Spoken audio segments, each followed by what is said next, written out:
special concern with the problem in Laos goes back to 1954. That year at Geneva, a large group of powers agreed to a settlement of the struggle for Indochina. Laos was one of the new states which had recently emerged from the French Union, and it was the clear premise of the 1954 settlement that this new country would be neutral, free of external domination by anyone.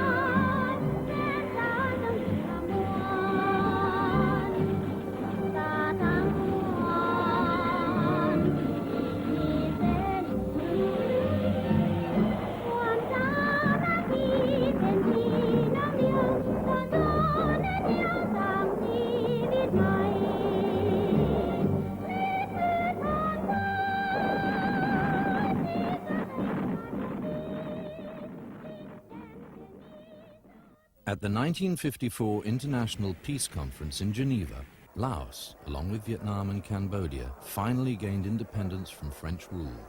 The catastrophic defeat of the French forces at Dien Bien Phu in northern Vietnam had signaled the end of 9 years of bitter conflict. The drive for independence throughout French Indochina had proved too strong to be contained by force of arms.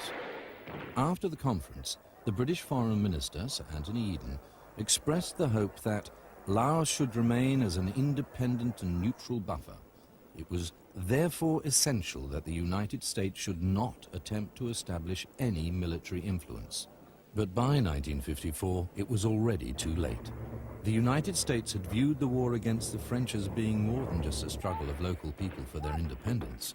American foreign policy makers had cast those fighting for their freedom as simply puppets of the Soviet and Chinese communists, thereby committing the whole region to a further 20 years of war. The United States had financed much of the French war effort, and in Washington, the Geneva settlement was viewed as a sellout to communism.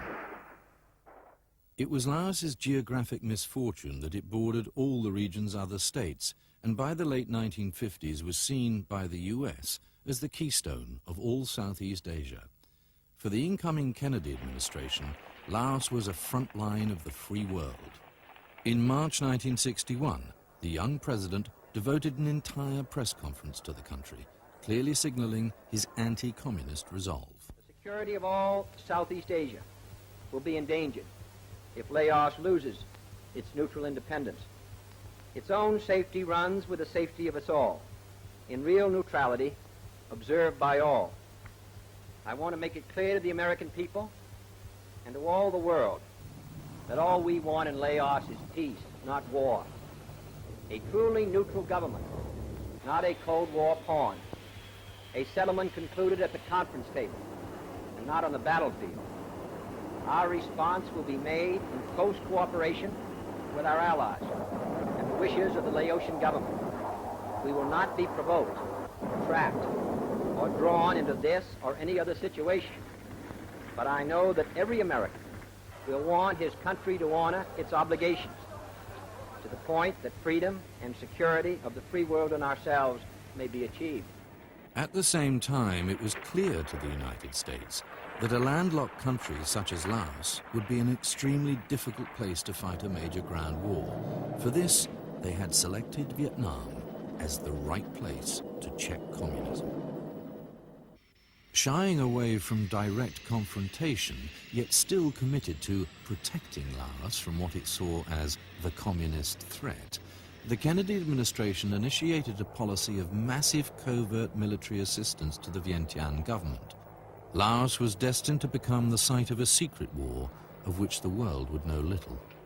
Laos was a secret war because it was an embarrassment. The real problem was Laos itself. It was in the way of the Vietnam War.